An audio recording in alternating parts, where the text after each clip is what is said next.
गणपति बप्पा मोरिया।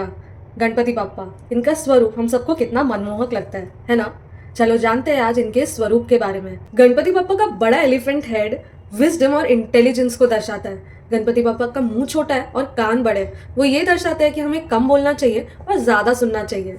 गणपति बप्पा के कान बड़े होने का एक और रीजन है कि वो हमारे अच्छी बुरी हर बात को सुन सके और जो भी बुराई है, नेगेटिविटी, प्रॉब्लम्स है, उसको दूर कर सके। गणपति बप्पा की सूंड यानी ट्रंक कभी लेफ्ट साइड में होती है तो कभी राइट साइड में होती है। अगर उनकी सूंड की पोजीशन लेफ्ट साइड में होती है तो वो मून से एसोसिएट की जाती है, फेमिनाइन एनर्जी से एसोसिएट की जाती है, इसलिए वो बहुत काम होते हैं जिन्हें हम घर पे लेकर आते हैं। पर अगर उनकी सूंड राइट साइड में होती है, जिन्हें हम सिद्धि विनायक भी कहते हैं, उन्हें सन से एसोसिएट किया जाता है, मैस्कुलाइन एनर्जी से एसोसिएट किया जाता है। वो थोड़ी अग्रेसिव होती है नेचर में, इसलिए उन्हें मोस्टली मंदिर में ही पूजा जाता है पुजारी द्वारा विधि के साथ। पर ऐसा माना जाता है कि सिद्धि विनायक बहुत जल्दी सबकी इच्छा पूरी करते हैं। गणपति बप्पा का बड़ा पेट ये दर्शाता है कि वो कोई भी सिचुएशन, एक्सपीरियंस और बातों को आराम से डाइजेस्ट कर सकते हैं। गणपति बप्पा के स्वरूप से रिलेटेड एक इंटरेस्टिंग स्टोरी है। तो कुबेर भगवान जो धन के देवता है, उन्हें उनके धन का बहुत घमंड होने लग गया, प्राइड होने लग गया। तो उन्होंने शिव जी और उनकी फुल फैमिली को खाने पर इनवाइट किया। पर शिवजी पार्वती माँ कोई रीजन से नहीं जा पाए, तो उन्होंने गणपति बप्पा को भेजा। गणपति बप्पा वहां पहुंचे, उनका स्वागत किया गया और गणपति बप्पा ने एक कंडीशन रखी कि जब तक उनकी भूख ना मिटे तब तक कुबेर भगवान को खाना सर्व करते रहना चाहिए। कुबेर जी को लगा कि छोटा सा बालक है, कितना खाएंगे, उनके पास तो इतना धन धान्य है, तो वो आराम से खिला सकते हैं। तो वो शर्त मान गए। गणपति बप्पा खाने बैठ गए। अब वो खाते गए खाते गए खाते गए और सभी प्लेट को सफा चट कर चुके थे। फिर खाना बचा ही नहीं, अंदर से बाहर से हर जगह का खाना वो लेकर आ गए। पर अब खाना बचा नहीं तो वो वहाँ का डेकोरेशन खाने लग गए। अब इससे परेशान होकर, डर कर कुबेर जी शिवजी के पास गए। शिवजी के पास गए और उन्होंने कहा कि गणपति बप्पा तो उनका सारा खाना और सब डेकोरेशन भी खाने लग गए। और कुबेर जी को रियलाइज होता है कि उनके ईगो की वजह से गणपति बप्पा उन्हें सबक सिखाना चाहते थे। तभी वो शिव जी से माफ़ी मांगते हैं और रिक्वेस्ट करते हैं इस प्रॉब्लम का सोल्यूशन निकालने के लिए। तो शिव जी उन्होंने उन्हें रोस्टेड राइस दिए और कहा कि जाके ये गणपति बप्पा को दे दो, खिला दो। और कुबेर जी वहाँ पहुँचे और उन्होंने गणपति बप्पा को वो रोस्टेड चावल दे दिए। गणपति बप्पा ने खाया और उनकी भूख शांत हुई। बट ये स्टोरी का सार ये है कि हमें ईगो नहीं रखना चाहिए। भले ही हमारे पास कितनी भी मटीरियलिस्टिक वेल्थ हो, बट हमें ईगो नहीं रखना चाहिए। अच्छा, तो इतना सारा खाना खाने के बाद गणपति बप्पा का पेट थोड़ा सा और आगे आ गया। इस वजह से उन्हें चलने में थोड़ी डिफिकल्टी हो रही थी, तो वो मूषक राज के ऊपर बैठकर जाने लग गए। इस दौरान एक सर्प ने उनका रास्ता काट दिया, तो मूषक राज को अचानक रुकना पड़ा, जिस वजह से गणपति बप्पा और मोदक दोनों नीचे गिर गए। तो सर्प वहां पर हंसने लग गया। ये देखकर गणपति बप्पा ने वो सर्प को पकड़ा और उनके कमर पर बांध दिया। बट इसके पीछे भी एक सिंबॉलिक रीजन है। तो ये सर्प है ना, नेगेटिविटी को दर्शाता है।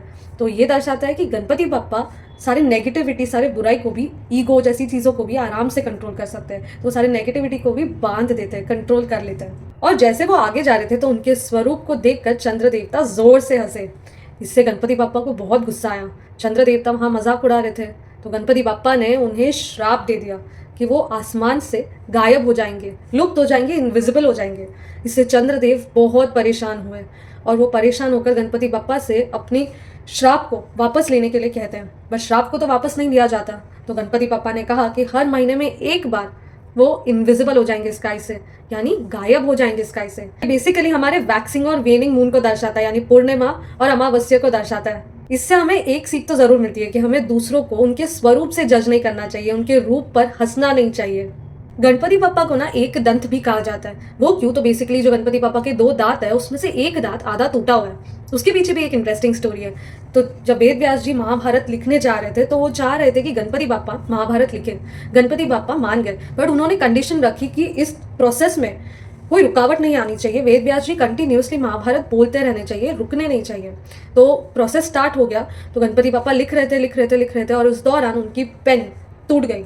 तो उन्होंने वो रुकावट नहीं आई, इसलिए उन्होंने उनका दंत यानी दांत तोड़ा और उससे लिखने लग गए। उस समय से उन्हें एक दंत कहा जाता है। अच्छा, इसके पीछे एक और स्टोरी है। परशुराम जी जो शिव भक्त थे, उन्हें शिव जी के दर्शन करने थे, बट शिव जी किसी काम में बिजी थे, तो गणपति बप्पा उन्हें गार्ड कर रहे थे, मतलब रक्षक बन के खड़े थे कि कोई बाउंड्री क्रॉस ना कर ले। परशुराम जी आए और उन्होंने गणपति बप्पा को रिक्वेस्ट की अंदर जाने के लिए, पर गणपति बप्पा ने बहुत शांति से, प्रेम से वो रिक्वेस्ट को मना कर दिया कि वो नहीं जा सकते अंदर। इससे परशुराम जी को बहुत गुस्सा आया और उन्होंने उनकी कुल्हाड़ी यानी एक्स को गणपति बापा की तरफ मारा।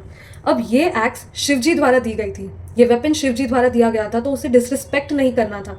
इसीलिए गणपति बापा ने उनका जो दांत था उसे आगे कर दिया और उस पर वो एक्स को ले लिया। इस वजह से वो दांत आधा टूट गया, इसीलिए उस टाइम से उन्हें एक दंत भी कहा गया है। अच्छा, ये जो आधा टूटा हुआ दांत है वो इम्परफेक्शंस को दर्शाता है कि कोई भी इंसान या कोई भी जन परफेक्ट नहीं होता, और चाहे कुछ भी हो हमें आगे बढ़ते रहना चाहिए, हमारे काम को कंटिन्यू करना चाहिए, कोई भी रीजन हो रुकावट नहीं आनी चाहिए। अच्छा, आपने अगर नोटिस किया होगा तो गणपति बापा के राइट हाथ में पाशा यानी रोप होता है, जो बेसिकली हमें वर्ल्डली अटैचमेंट्स और डिजायर से निकालने के लिए होता है और हमारी गोल्स की तरफ क्लोजर लेकर जाता है। और दूसरे हाथ में होता है एक्स, जो बेसिकली सेम वर्ल्डली अटैचमेंट्स को कट डाउन करने के लिए होता है, हमारे गुस्से और ईगो को कट डाउन करने के लिए होता है, नेगेटिव्स को कट डाउन करने के लिए होता है। गणपति बापा का मोदक या लड्डू पकड़ते हुए जो हाथ है वो है वरद मुद्रा में, जो बेसिकली आपकी विशेस ग्रांट करती है, आपकी इच्छा पूरी करती है। और दूसरा हाथ आशीर्वाद देते हुए होता है, वो है अभय मुद्रा, जो आपकी सारी मनोकामना पूरी करती है। गणपति बापा के अभय मुद्रा जो आशीर्वाद देते हुए हाथ है वो प्रोटेक्शन को भी दर्शाते हैं। गणपति बापा के 4 हाथ उनके 4 वेदों के नॉलेज को दर्शाते हैं। और क्या आपको पता है, ये मन, बुद्धि, अहंकार और चित्त को भी दर्शाते हैं। गणपति बापा एक धागा क्रॉस में पहनते हैं, जो ब्राह्मण का सिंबल है। अगर आपने नोटिस किया होगा तो मोस्टली गणपति बापा की मूर्ति में एक पैर ग्राउंड को टच करता है और दूसरा पैर फोल्डेड ऊपर रहता है। तो जो ग्राउंड को टच करता है वो उन्हें वर्ल्डली अफेयर से कनेक्टेड रखता है, यानी दुनियादारी से उन्हें कनेक्टेड रखता है, दुनिया की प्रॉब्लम से कनेक्टेड रखता है।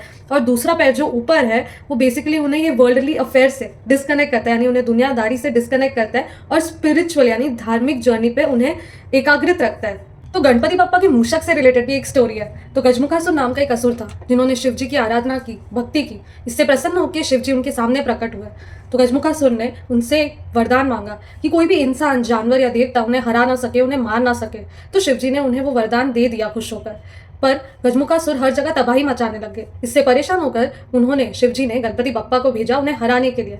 गणपति बापा, जिनका शरीर इंसान का था और सर हाथी का, वो गजमुखासुर को हराने निकल गए। गणपति बापा ने गजमुखासुर को हरा तो दिया, बट साथ ही में उन्हें उनका वाहन बना दिया। गणपति बापा के मूषक का वाहन होने का एक और रीजन है। मूषक जो हर जगह जाके डिस्ट्रक्शन यानी तबाही मचा देते हैं, उन पर गणपति बापा बैठकर उन्हें कंट्रोल करते हैं, यानी वो हर डिस्ट्रक्शन, जो होने वाले डिस्ट्रक्शन को गणपति बापा उन पर विराजमान होकर उन्हें रोकते हैं। और दूसरा रीजन ये है कि मूषक जी बहुत छोटे है साइज में, तो वो कहीं पर भी जाकर सबकी प्रॉब्लम सब कुछ देख सकते हैं, सुन सकते हैं। इसीलिए हर गणपति बापा के मंदिर के सामने मूषक जी को विराजमान किया गया है और हम अपनी प्रॉब्लम्स को मूषक जी के कान में बोलते हैं, जो वो आगे जाकर गणपति बापा को बताते हैं। Hope you found this video interesting और मुझे ये बताना कि आपके घर में गणेश चतुर्थी कैसे सेलिब्रेट की जाती है।